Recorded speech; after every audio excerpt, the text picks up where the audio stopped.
សូមស្វាគមន៍មកកាន់កម្មវិធីស្ថាបត្យកម្មខ្មែរបន្ទាប់ពីបាននាំលោកអ្នក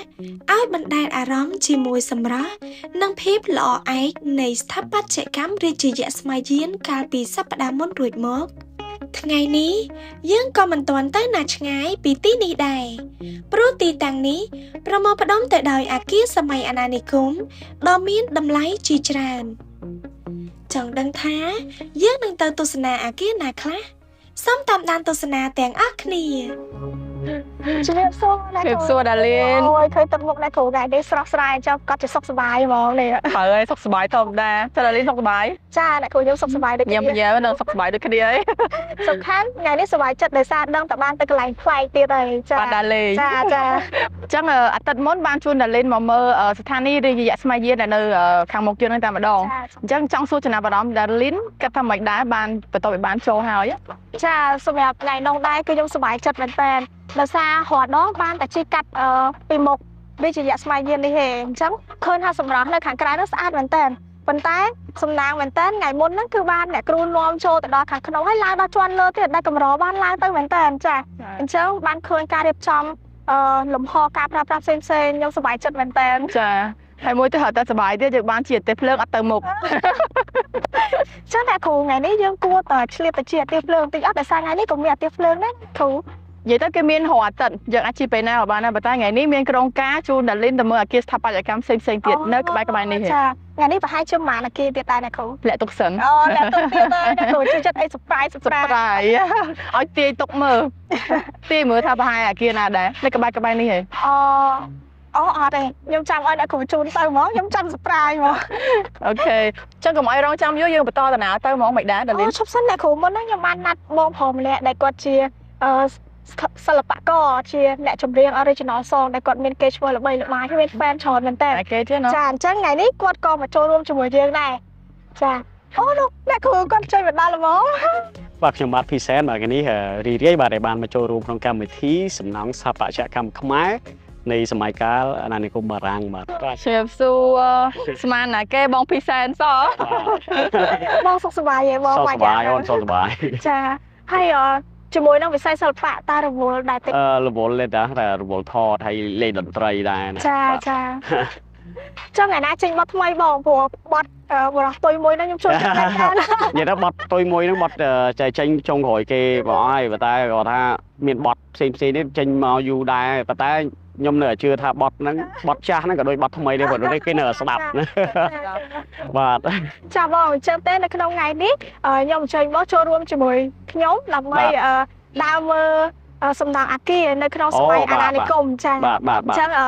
ដោយសារដឹងថាបងក៏ចូលចិត្តស្រាវជ្រាវជាមួយនឹងប្រវត្តិសាស្ត្រផ្សេងៗដែរចា ប្រវត្តិសាស្ត្រដែរជួយចិត្តស្ដាប់បាទ ចា ចឹងថ្ងៃហ្នឹងខ្ញុំនឹងជូនបងហើយនឹងដាលីនទៅដើរមើលអគារស្ថាបត្យកម្មនៅក្នុងរាជធានីភ្នំពេញរបស់យើង បាទអូខេបងអរ ចា ចាថ្ងៃនេះបាទអរគុណគឺ អញ្ចឹងកុំឲ្យរងចាំយូរយើងបន្តដំណើរទៅហ្មងមិនដែរយើងជុំគ្នាហើយណា ដូចចិត្តហ្នឹងអូអ្នកគ្រូ ចិត្តហ្នឹងហើយដល់ ហើយខ្ញុំនិយាយទៅខ្ញុំចង់ដឹងអញ្ចឹងចាំជួយជូនខ្ញុំផង ចា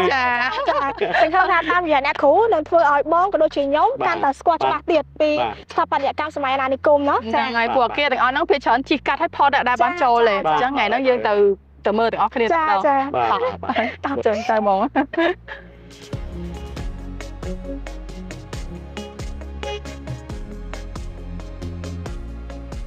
អ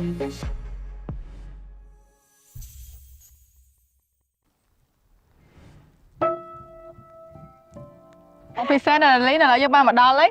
បាទសួរព័ត៌មានសោះក៏ជីកាត់ហើយ ចា លើកទី1ដែលបានចូលដល់ក្នុងនេះមក ចាចា ចង់ឲ្យអ្នកគ្រូធ្វើបទបង្ហាញដែរជាក្រសួងព័ត៌មាននេះថា ចា សម័យ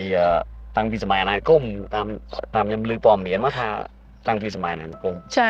ត្រូវហើយបងអគារដែលយើងឃើញនៅខាងក្រោយនេះតាមពិតទៅអគារថ្មីទេគេតបតែរុះរើឆ្នាំ2005នេះដែរ គឺស្មារតីអសល់ឡើងពីហ្នឹងមកដល់ឥឡូវ នៅសល់ដែរបងសល់តម្រង់ដើមគេរុះរើទាំងអស់មែនប៉ុន្តែនៅទុកតម្រង់ដើមទាំងអស់ដែលអគារឈើនោះសង់តាំងពីសម័យបារាំងមក តមកគេរុះរើតែនៅទុកឈើអាឈើដូចឈើតសអីផ្សេងៗហ្នឹងដោយសារវាជាក្លឹមឈើក្លឹមណាចឹងគេយកមកធ្វើជារូបចម្លាក់ អូ ដែលនៅរក្សាទុកនៅតាមថែវតាមផ្លូវហ្នឹង បាទ ចា អ ចឹងបានន័យថាពីដើមមកសម្រាប់គេទាំងមូលនេះសង់ពីឈើទេប៉ុន្តែឥឡូវនេះគេកែច្នៃឡើងវិញទៅដោយសារតែអគារចាស់អាចនឹងទ្រុបទ្រោមឬក៏យ៉ាងណាណាគ្រូ ដោយសារឈើយើងដឹងហើយពេលខ្លះវាមានសត្វអីវាស៊ីអញ្ចឹងណាវាមានភាពពុកខ្លះអញ្ចឹងគេទុកអាឈើណាល្អមកធ្វើជារូបចម្លាក់ ចា ហ្នឹងហើយ តែយ៉ាង អញ្ចឹងខ្ញុំចង់ឃើញរូបថតពីជំនាន់មុនដែលមានអត់មានបន្សល់ទុកទេ រូបថតទាំងអស់ហ្នឹងគេទុកនៅក្នុងបណ្ណាសាគេអញ្ចឹងណាចា បាទអញ្ចឹងចង់ឲ្យគ្រូជូនទៅមើលដែរនេះឥឡូវចង់ ចាអញ្ចឹងយើងចូលទៅមើលឲ្យចិត្តទៅលើគ្រឿងបង្គំនៃអាគារព្រោះវានៅក្នុងទម្រង់បែបខ្មែររបស់យើងតសវាមានភាពចាប់អារម្មណ៍ធ្វើពីតសមូលដែលយកពីទម្រង់ពីអាគារចាស់ពីដើមណាចា អញ្ចឹងខ្ញុំក៏ចង់ចូលទៅខាងក្នុងដែរនេះ តោះ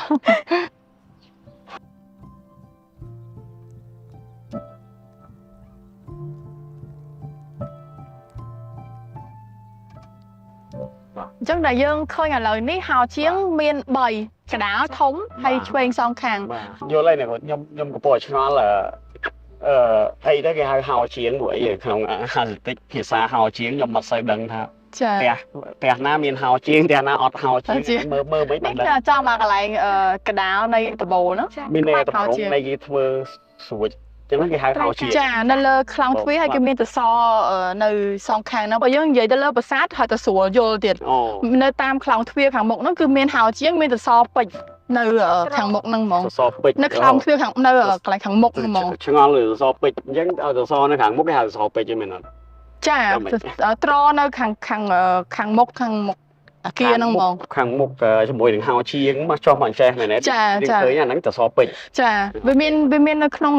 លំនាំនៃស្ថាបត្យកម្មហ្នឹងហ្មងវាមានតសពេជ្រហោជាងនៅខាងលើអញ្ចឹងដោយសារខ្មែរគាត់ឆ្លាញ់រចនាបថហ្នឹងគាត់យកមកបំពាក់នៅតាមលំនៅឋានទៀត អូខេបាទ ចា យល់ហើយ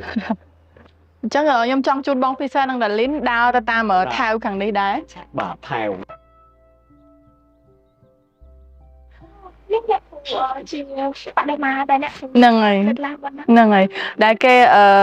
នៅរក្សាអាឈើសសរចាស់ពីអាគារចាស់ហ្នឹងគេមកធ្វើជារូបចម្លាក់ព្រះនរាយណ៍ហ្នឹងឯងចាអញ្ចឹងមិនមែនតែមួយទេមានច្រើនទៀតនៅខាងនេះមាន3នៅខាងនេះមាន3ទៀតចា ខ្ញុំឃើញដំបូងស្មានតើជាស្ពាន់ឬមួយក៏ជាដៃតែពីពណ៌ ចាដោយសារគាត់លាបពណ៌ថែមពីលើបាត់ឈើខ្លឹមល្អហ្មងចឹងយើងដើរទៅខាងនេះបន្តទៀតណា ថែវថែវនេះថែវ ថែវ ថែវ តាមផ្លូវនេះឃើញមានខ្យល់មកលហិមក ហ្នឹងហើយ ឆ្ងល់ណាមិនបានគេសង់ប្រើតសច្រើនហ្នឹង ដោយសារគេនៅរក្សាទម្រង់ដើមរបស់អាគារចាស់ធ្វើពីឈើទៅពេលសំណង់ឈើត្រូវការតសច្រើនចាដើម្បីឲ្យដឹងមកចឹងមិញដាលីនថាខ្យល់លហិហ្នឹងចាប់អារម្មណ៍មែនតិចស្រួលដោយសារហេតុអីអត់អាគារនេះគឺបែរទៅខាងកើតចា ចឹងហេតុអីបានឆ្ងល់ថាប្រជាជនខ្មែរយើងនិយមសាងសង់បែរទៅខាងកើត ចា ខ្ញុំចង់ខ្ញុំ សម្រាប់អាគារនេះបន្ទាប់បែរទៅខាងកើតទីមួយទៀតគឺនាំខ្យល់មកពីទន្លេយ៉ាងដែរទន្លេ4មុខនៅក្បែរហ្នឹងដែរអញ្ចឹងខ្យល់ត្រជាក់មកនៅតាមហ្នឹងដែរអញ្ចឹងណា អូបែរទៅមកទន្លេហ្នឹងខ្ញុំ ចាបើតាមស្ថាបត្យកម្មភាគច្រើនធ្វើផ្ទះបែរទៅទិស អូហ្នឹងគឺអានេះមេរៀនហ្មងមេរៀនបរៀនមកឬថាបែរទៅ ចាបែរទៅខាងកើតបើសិនតែស្ថានដីហ្នឹងអំណោយផលបែរទៅខាងកើតបែរគឺគេបែរទៅខាងដែរប៉ុន្តែអត់ទេទៅខាងជើងខាងត្បូងទៅតាមលក្ខខណ្ឌស្ថានដី គឺខាងកើតសិន ចាគឺល្អ ដោយសារតែពេលដែលរៀងរសៀលតិចថ្ងៃជ្រេទៅគឺក្តៅនៅទិសខាងលិចហ្នឹងខ្លាំងតែម្ដងអញ្ចឹងប្រជាជនយើងអត់និយមធ្វើផ្ទះបែរទៅខាងលិចទេ ចាដែលគេថាផ្ទះបែរទៅខាងលិចអត់ហុងស៊ុយហ្នឹងវាមិនអត់ហុងស៊ុយអីទេគឺថ្ងៃឡើងវាក្តៅ ថ្ងៃឡើងក្តៅ ចា អត់ហុងស៊ុយនឹងឯង ដោយសារយើងអារម្មណ៍អត់ល្អវាក្តៅពេកចា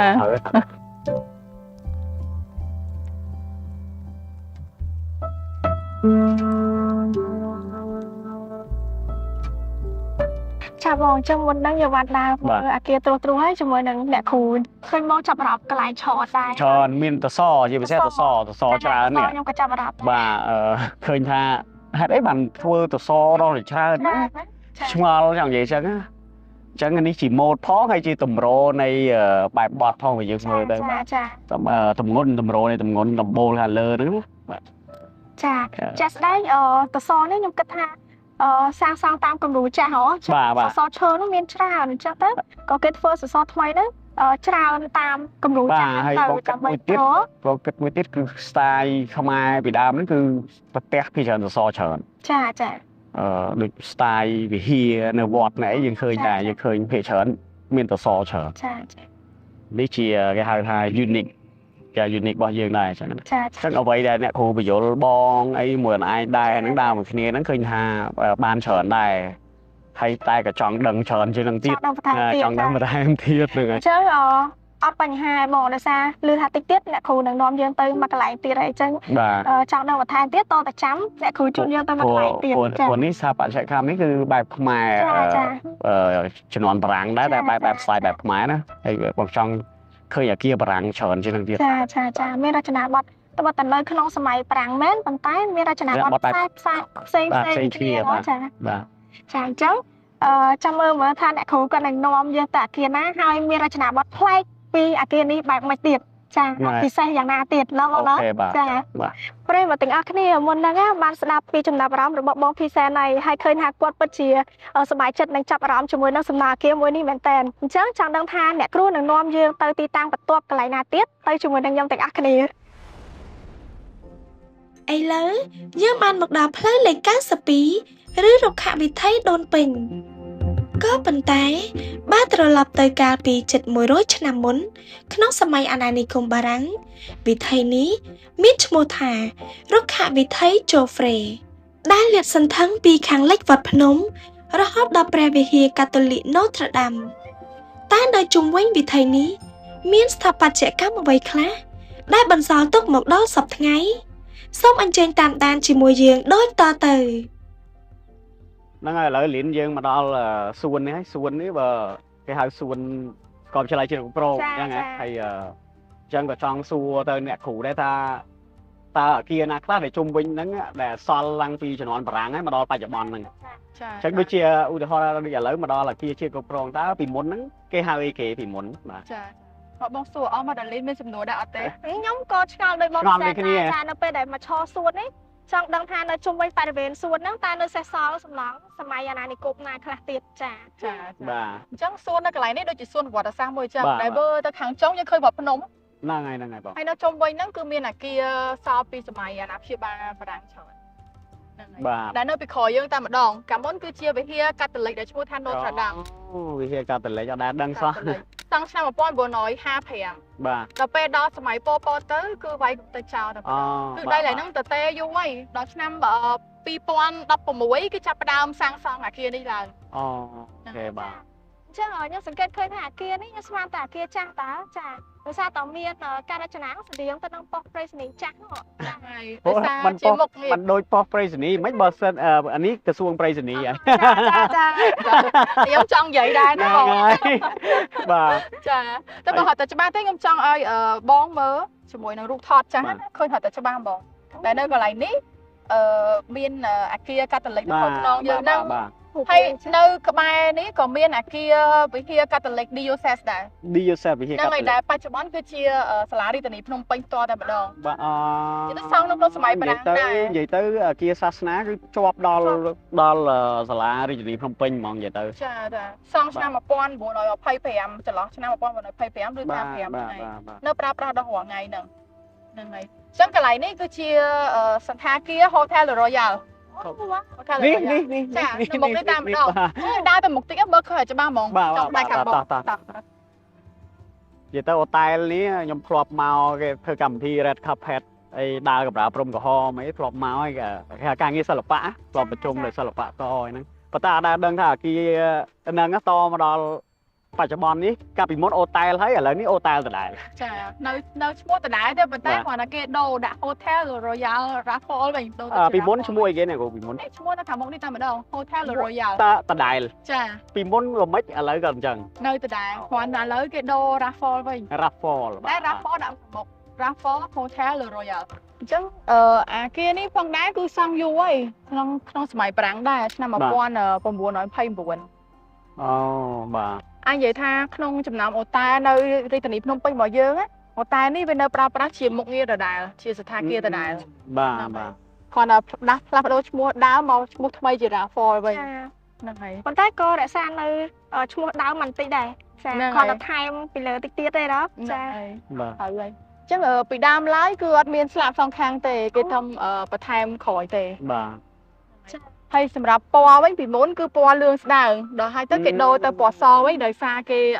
គេថាគេចូលហ៊ុនបាក់កូតែជា RAV4 ហ្នឹងគេបានបដូរពណ៌ ពណ៌ ហើយនឹង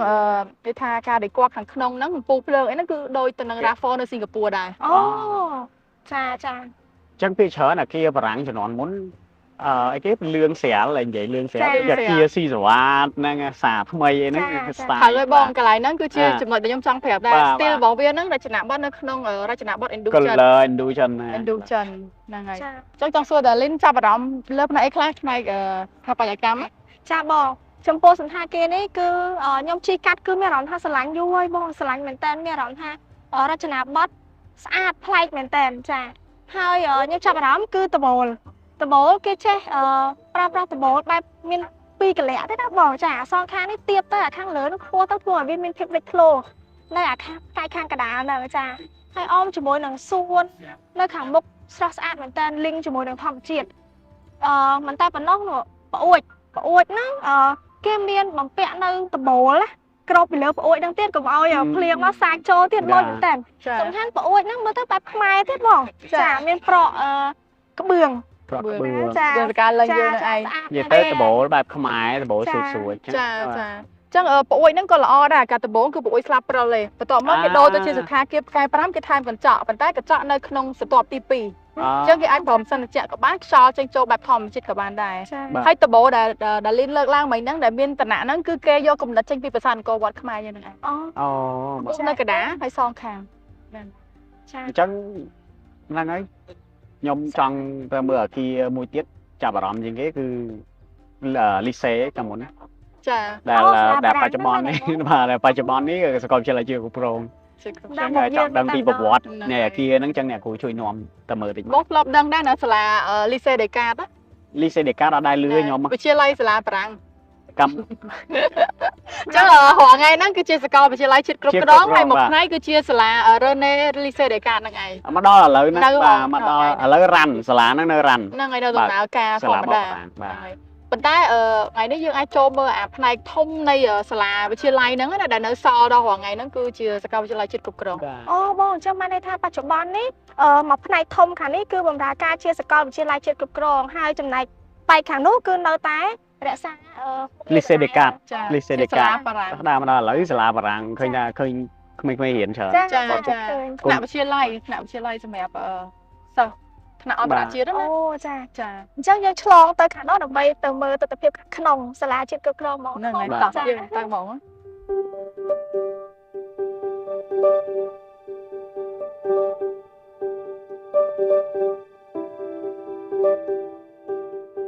អញ្ចឹងលីនហើយអ្នកគ្រូឥឡូវដូចដែលខ្ញុំបាននិយាយហ្នឹងថាខ្ញុំចង់មកមើលលីសេដេកាតតែឥឡូវនេះគឺទីតាំងដែលយើងឈរនេះគឺមិនមែនលីសេដេកាតទេបច្ចុប្បន្នគឺសាកលវិទ្យាល័យជាតិគ្រប់គ្រងអញ្ចឹងក៏ចង់ដឹងថាតើប្រវត្តិនៃអាគារនេះយ៉ាងម៉េចដែរធ្វើឡើងនៅឆ្នាំណាហើយរចនាប័ទ្មបែបណាអញ្ចឹងសូមអ្នកគ្រូជូនម្ដងទៀត ចាអញ្ចឹងប្រាប់បងក៏ដូចជាដាលីនដែរសាលានេះគឺមានជាសាលាបារាំងឈ្មោះថា Lycée Français René Descartes អូយវែងហ្នឹងមិន ឈ្មោះបារាំងហ្មងនិយាយបារាំងមករកតែខ្ញុំអត់ចេះបារាំងទេ អូខេអញ្ចឹងចង់ដឹងថាឆ្នាំណាដែរនិយាយទៅសង់នៅចុងសម័យបារាំងតែម្ដង ចុងសម័យបារាំង ចុងគៀកចុងហើយឆ្នាំ1951 អូគៀកដែរ គៀកចុងតែម្ដងអញ្ចឹងស្ថាបត្យករដែលសង់នេះគឺជនជាតិបារាំងគាត់ឈ្មោះលើរ៉ហើយម៉ូដេ អូ ឈ្មោះបារាំងដែរ ចាំច្បាស់ណាស់ ចាចាំច្បាស់គាត់ជាស្ថាបត្យករ2នាក់ហ្នឹងដែលសង់សាកលវិទ្យាល័យភូមិន្ទភ្នំពេញដែរ អូ ស្ថាបត្យករ2នាក់ហ្នឹងហើយអញ្ចឹងចាំមកស្គាល់ឈ្មោះបាទ តើមកស្គាល់ឈ្មោះលើរ៉អេម៉ូដេ លើម៉ូដេ ឮហើយក៏មិនប្រកាសថាចាំដែរ5នាទីក្រោយ ឈ្មោះឡើងបារាំងសតតែម្ដង អញ្ចឹងអ្នកគ្រូជួយជូនទៅមើលជុំអាគារហ្នឹងតើមានអីខ្លះដែលបន្សល់ទុកពីមុនមកហើយក៏បច្ចុប្បន្ននេះតើបានកែប្រែជាអីហើយចា អញ្ចឹងមុនចូលខ្ញុំចង់រំលឹកដែរនៅខាងផ្នែកហ្វាសាតខាងមុខហ្នឹងគឺធ្វើដល់តែ4ជាន់ហើយនិយាយទៅ ជាន់ គេនេះ4ជាន់ណា ចា4ជាន់ ទី ជាន់ 1 តើ ទី ទី 2 ទី 3ទី4ហើយដបូគឺដបូបែបខ្មែររបស់យើងតែម្ដង បាទ ហើយគេធ្វើដៃស្នាម៉ូតរបស់គេលយជីមកខាងក្រៅហើយខ្ញុំឆ្លាញ់ជាងគេផ្លូវរបៀងហ្នឹងហ្មង អូយខ្ញុំស្រឡាញ់ដូចគ្នាបង អញ្ចឹងមានន័យថាអត់កែប្រែទេទាំងច្រកទ្វារទាំងជាន់ទាំងអាគារហ្នឹងគឺអត់បានកែប្រែទេ ជួសជុល ជួសជុលឡើងវិញទេ ជួសជុលកន្លែងណាខូចកន្លែងណាខ្វះខាតសម្រាប់ថ្នាក់រៀនអីហ្នឹងគេ បាទ ជួសជុលបន្ថែម បាទ ចាខ្ញុំចង់ដើរទៅតាមផ្លូវរបៀងមើលទៅស្អាតមែនតើអាកន្លែងកោងៗ ចាចា បាទអញ្ចឹងអ្នកគ្រូជួយ តាមផ្លូវរបៀងនេះខ្ញុំចាប់អារម្មណ៍មែនតើបងហើយខ្ញុំក៏បានឆ្លិចយកគំនិតហ្នឹងដើម្បីបញ្ចូលជាមួយនឹងគម្រោងសារណារបស់ខ្ញុំបន្តិចដែរចា ល្អមែនតើ អូលួច ពេលយើងដើរចូលទៅអាកន្លែងកោងដូចជាកន្លែងខ្លងទ្វារចូលមួយចឹងមានអារម្មណ៍មួយផ្ដាច់ហ្មងខាងក្រៅហើយនិងខាងក្នុង ខ្ញុំចាប់អារម្មណ៍ជាងគេតសច្រើនហ្នឹងមកអ្នកគ្រូតសដូចតសដែលយើងទៅក្រសួងព័ត៌មានយើងឃើញថារចនាបថបែបខ្មែរតសច្រើនមូល មូលដូចឈើចឹង ដូចឈើបាទ ចឹង ចំពោះខ្ញុំចាប់អារម្មណ៍នេះគាត់ដាក់ឈើនៅរុំនៅតសហ្នឹងចាដូចតុកអញ្ចឹងដល់ពេលនៅបន្ទប់នៅខាងមុខនេះមានបេឡាមានបន្ទប់ចុះឈ្មោះចូលរៀនអីផ្សេងៗទៅសិស្សនិស្សិតអីគាត់អាចបំពេញឈ្មោះ ទៅនេះតុកស្រួលឈរ ហ្នឹងហើយបងចា ពេញឈ្មោះបាទនិយាយ បាយហកកៅអី ចំណេញបាយហកកៅអី ឈរតែម្ដង មួយយ៉ាងដែរឆ្នៃ ទៅខាងនេះបន្តិចទៅ ខ្ញុំចាប់អារម្មណ៍មួយទៀតទៅលើចរន្តខ្យល់អាគារពីមុនវាច្រើនគេបានគិតគូរមែនទែនទៅលើអាចរន្តខ្យល់ធ្វើឲ្យខ្យល់មានលំហូរខ្យល់និយាយទៅត្រជាក់ស្រួលហើយស្រួល មានអារម្មណ៍ថាសុខភាពអារម្មណ៍ល្អ ហ្នឹងហើយ ខ្ញុំឆ្លាញ់គេឃើញមានផ្កាយនៅជុំវិញហ្នឹងទៀតដើមឈើលំហបៃតងវាភ្ជាប់ហ្មងគ្នា បងខ្ញុំចាប់អារម្មណ៍ចដានេះខ្លាំងមែនតើខ្ញុំមានអារម្មណ៍ថាប្លែកមែនតើភាគច្រើនខ្ញុំឃើញចដានៅតាមសាលាឬក៏មន្ទីរពេទ្យអីចឹងគឺគាត់ភាគច្រើនធ្វើនៅគៀននៃអាគារហ្នឹងអញ្ចឹងគឺគាត់ទទួលបានពលឺពីចំហៀងបងប៉ុន្តែអាគារនេះគាត់ប្រើចដាហ្នឹងនៅកណ្ដាលអាគារអញ្ចឹងខាងក្រោយចដាហ្នឹងគឺអត់មានពលឺទេប៉ុន្តែគាត់បើកលំហនៅខាងមុខនេះទាញពលឺពីខាងមុខវិញលយមែនតើ ដល់លេងចាប់អារម្មណ៍ចឹងឡើងទៅមើលលើបន្តិចបង មែនតើរៀង ស្អាតចដានេះស្អាតចាប់អារម្មណ៍ខ្យល់ទៅហើយស្រួលមែនតើ ចាំមិនថា អូនេះប្រភពខ្យល់ទេបង ខ្យល់នេះដែរតែធម្មតាវាមានសងខាងមានប្រឡោះចឹងខ្យល់បុកមកកន្លែងហ្នឹងហើយ ចាវ៉ា អូយទៅជាស្រួលមែនតើយើងដើរទៅខាងក្រោយហ្មងចឹង បងតែដឹងថាមានខុសយ៉ាងកណ្ដាលសាលា ចុះមកខ្យល់មកហ្នឹងមិញ អូយខ្ញុំអត់ដែរដឹងថាមានលំហនៅកណ្ដាលនេះនេះ ទៅជាស្រួលមែនតើមានខោយ៉ាងហើយយើងឃើញអាគារភ្ជាប់នៅខាងក្រោយនេះដែរអាគារហ្នឹងអាចសង់ប្រដាក់គ្នាខុសគ្នាតិចតួចនៅក្នុងចំនួន60ដែរ ហ្នឹងហើយខាងក្រោយនេះតំសង់ក្រោយមកទេហ្នឹងហើយ អញ្ចឹងមានន័យថាក្រោយនេះ background នេះគឺសង់ក្រោយឯណោះ ចា មានន័យថាកណ្ដាលនេះ មុនគេ គេតែលេងចាប់អារម្មណ៍អាគារចាស់អាគារថ្មីមើលទៅមិនដែរ ខ្ញុំមានអារម្មណ៍ថាអាគារចាស់ហើយនៅអាគារថ្មីនៅខាងមុខមានអារម្មណ៍ថាវាលីងគ្នាចូលគ្នាបានស្អាតចាមានអារម្មណ៍ថាអាគារថ្មីនេះទៅធ្វើក្រោយមែនប៉ុន្តែអត់មានភាពដាច់ពីគ្នាខ្លាំងទេចាសូម្បីតែពណ៌ក៏គេលាបស្តៀងគ្នាសូម្បីតែម៉ូដសូម្បីតែដៃស្នា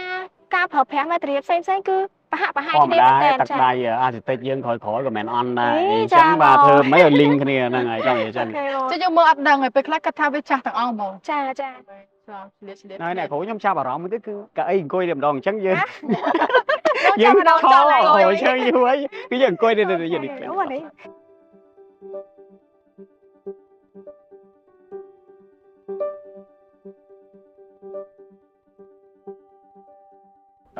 អ្នកគ្រូខ្ញុំចាប់អារម្មណ៍មិញអ្នកគ្រូនិយាយពីខូដយ៉ាតហើយខ្ញុំក៏ចង់ដឹងដែរតែព្រោះខ្ញុំអត់ដែរដឹងថាខូដយ៉ាតហ្នឹងជាភាសាបារាំងឬក៏អង់គ្លេសហើយមានន័យថាម៉េចចឹង តែពិតជាភាសាអង់គ្លេសទេខោតយ៉ាហ្នឹងខោតយ៉ាហ្នឹងមានន័យថាបើកលំហកណ្ដាលឲ្យឃើញមេឃជួនកាលមានដើមឈើមានអីចឹងទៅដើម្បីតាក់ខ្យល់និងពន្លឺ អូខេអញ្ចឹងមានន័យថាអាគារសង់ជុំវិញទុកកណ្ដាលធ្វើសួនដាំអីអីប៉ុន្តែអត់មានដបូល អត់មានដបូល មានន័យចឹង មានន័យចឹងខោតយ៉ាតហ្នឹងដើម្បីខ្យល់ត្រជាក់ស្រួលដូចឥឡូវចឹងណាមានអារម្មណ៍ថាឡើងត្រជាក់ចា មកតាលំហនេះនៅកណ្ដាលហើយមានអាគារព័ទ្ធជុំវិញមែនប៉ុន្តែបងឃើញទេខ្យល់បក់មកលហៀកឡើងខ្ញុំប៉ើហ្មងនេះ ហ្នឹងហើយតែអារម្មណ៍ខ្ញុំមួយទៅគាត់ថាអញ្ចឹងឥឡូវយើងនៅតំបន់កណ្ដាលក្រុងហ្មង ចា ប៉ុន្តែមិននឹកស្មានថាមានខ្យល់មក បាទខ្ញុំមិននឹកស្មានដែរនិយាយទៅឆ្ងល់ដែរសម្រាប់អាសិតិចដូចលេនរៀនអាសិតិចអញ្ចឹងជួយបកស្រាយទៅមើលថាតើ ខ្យល់ហេតុអីមិនគេធ្វើឲ្យខ្យល់តាក់ទាញខ្យល់បាន ចាបងខ្យល់ខ្ញុំគិតថាមកអង្គុយនៅកន្លែងនេះខ្ញុំចាប់អារម្មណ៍ថាខ្យល់ហ្នឹងបានមកពីលំហនៅខាងលើផងហើយពេលដែលយើងដើរចូលមកតាមច្រកមុខមិញបងឃើញអត់គេបានបើកលំហមានចន្លោះច្រើនចាអញ្ចឹងមិនត្រឹមតែពីលើទេមកពីមុខទៀតហើយគៀននេះអីគេអត់មានបិទចិត្តទេយ៉ាងហោចណាស់ក៏មានផ្លូវដើរដែរអញ្ចឹងខ្យល់នឹងឯងគឺវាចូលតាមផ្លូវដើរហ្នឹងមកបងចាហើយមួយវិញទៀតស្ថាបត្យករគាត់ដឹងទិសខ្យល់កន្លែងណាអញ្ចឹងធ្វើឲ្យខ្យល់ហ្នឹងវាបុកមកចំកន្លែងខោតយ៉ាឡើយយើងអង្គុយហ្នឹងអ្នកគ្រូគេនិយាយពីទិសខ្យល់ខ្ញុំឆ្ងល់អាទិសខ្យល់ហ្នឹងទៀតខ្យល់ចឹងបក់ពីទិសខាងលិចខាងកើតខាងត្បូងអញ្ចឹងតើទិសមួយណាដើម្បីឲ្យធ្វើទៅដើម្បីឲ្យខ្យល់ហ្នឹងដឹងថាទិសហ្នឹងបុកចំព្រោះពេលដូចតាជារដូវប្រាំងនិងរដូវវស្សាដូចគ្នាដែរខែខ្លះមកពីទិសនេះខែខ្លះមកពីទិសនេះអញ្ចឹងណាវាតាមរដូវកាលអញ្ចឹងតើបើទិសខាងលិចពេលណាទិសខាងត្បូងពេលណាខែណាអញ្ចឹងខ្ញុំក៏ពោលឲ្យឆ្ងល់អាហ្នឹងដែរអត់ទិសបើទិសខាងលិចគឺជាទិសដែលក្តៅគឺគេជាចាជាហើយបើសិនជាគេធ្វើទៅបែរទិសខាងលិចគឺគេព្យាយាមប្រើថា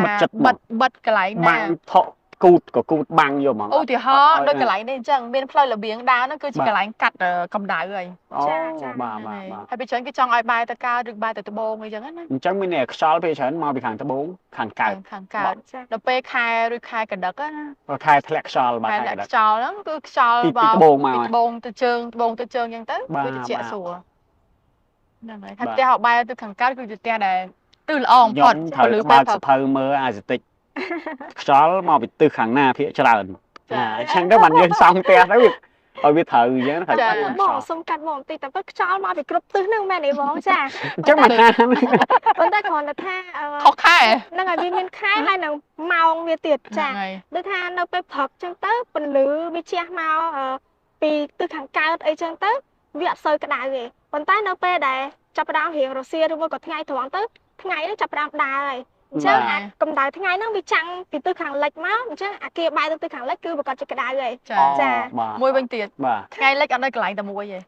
តែទិសខាងលិចមែនប៉ុន្តែក្នុងមួយឆ្នាំវាដើរខុសកន្លែងដើរខុសកន្លែងគ្នាទិសខាងលិចដូចគ្នាប៉ុន្តែមិនមែនម្ដុំហ្នឹងទេអាចឆ្វេងអាចស្ដាំវាវល់តាមខែ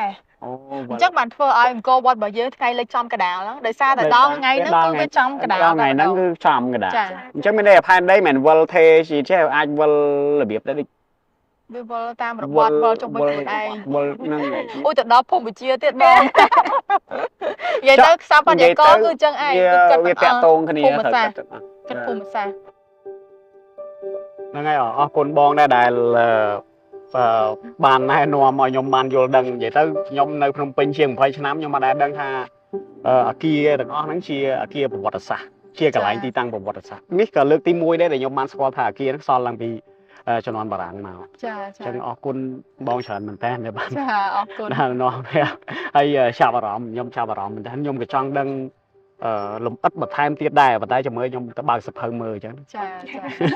ការស្រាវជ្រាវគឺល្អបំផុតបាទចាបើបានខ្ញុំជូនមើលផ្ទាល់ទៀតគឺស្រួលបងយើងបានមើលអាគារហើយបានស្ដាប់ប្រវត្តិសាស្ត្រទៀតភ្លាមសួរភ្លាមបានអញ្ចឹងមានភ្នំពេញយើងគឺសល់អាគារប្រវត្តិសាស្ត្រច្រើនណាស់ដែលយើងអត់ដឹងយើងឃើញតែកន្លែងនេះទីតាំងនោះធ្វើនេះទៅនោះប៉ុន្តែយើងអត់ដឹងថាអាហ្នឹងកាលឆ្នាំសម័យបារាំងគេធ្វើអីខ្លះឆ្នាំទសវត្សរ៍60គេធ្វើអីខ្លះអាហ្នឹងយើងអត់ដឹងតែឥឡូវនេះបានមកអញ្ចឹងទៅបានដឹងចាភាគច្រើនដល់យើងដើរដល់យើងដើរយើងចាប់ផ្ដើមអូអាគារនេះអាគារអីគេយើងឆ្ងល់អញ្ចឹងណាហើយបានដើរចូលក្នុងដូចថ្ងៃហ្នឹងយើងដើរអញ្ចឹងល្អហ្មងនិយាយទៅបើអត់បានមកចូលរួមកម្មវិធីអាសិតេច្រើនខ្ញុំគឺអត់ដឹងហ្មងល្ងិតហ្មងតែឥឡូវមកនេះគឺមានពលិយល់បាទស្គាល់តែតន្ត្រីតែឥឡូវយើងស្គាល់ស្ថាបត្យកម្មក៏ជាសិល្បៈដែរបាទប្រវត្តិទៀតសិល្បៈអគារអញ្ចឹងខ្ញុំបាននេះពំនាំទៅកាន់អ្នកផ្សេងទៀតប្រាប់ថាអូអគារនេះជំនាន់នេះប្រាប់តគ្នាអញ្ចឹងបាទយ៉ាងហើយណាបើចង់ធ្វើផ្ទះថ្មីក៏ដឹងថាបែរទៅលំហខ្យល់ទៀតព្រោះអីព្រោះសារអាសិតិចហើយបាទហើយអ្នកគ្រូក៏អ្នកគ្រូបរៀនអាសិតិចដែរអញ្ចឹងខ្ញុំយល់ដឹងពីអាសិតិចតែប៉ុន្តែគោលបំណងខ្ញុំចង់រៀនអាសិតិចដែរប៉ុន្តែគាត់ថាវាច្រើនពេកហើយណាច្រើនពេកកុំអីចូលក្រុមយើងដែរបាទក្រុមស្ថាបត្យករហើយនិស្សិតស្ថាបត្យកម្មអញ្ចឹងចង់សួរចំណាប់អារម្មណ៍ដែលលីនដែរពេលមកដល់នេះគិតថាមិនដែរការរចនាអគារចាស់ហើយនិងអគារថ្មីអូចាបងនិយាយទៅប្លែកមែនតើបើថាអគារដែលតែម្នាក់ឯងហើយសាងសង់នៅក្នុងសម័យអាណានិគមពួកគាត់អាចថែរក្សាក៏ដូចជាកែច្នៃផលប្រាស់ឡើងវិញបានវាជារឿងល្អមួយហើយប៉ុន្តែបង